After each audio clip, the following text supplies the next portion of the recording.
Les déclarations internationales pour la paix dans les Grands Lacs se multiplient. La France et la Russie, par exemple, ont appelé devant le Conseil de sécurité des Nations Unies à la mise en œuvre des accords régionaux pour pacifier cette partie de l'Afrique.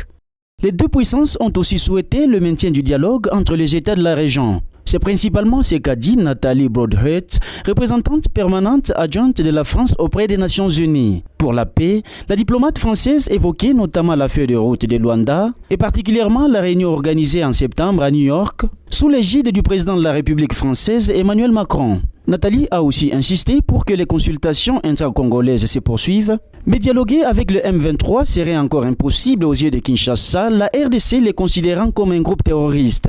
C'est peut-être aussi pour cette raison que la France a annoncé son souhait d'apporter cette année un soutien financier au Bureau de lutte contre le terrorisme des Nations Unies. Une annonce que n'a pas faite la Russie, mais au travers de sa représentante permanente, Moscou a regretté la reprise des hostilités entre les FARDC et le M23. C'était avant d'appeler à une étroite collaboration entre les forces loyalistes et la MONUSCO.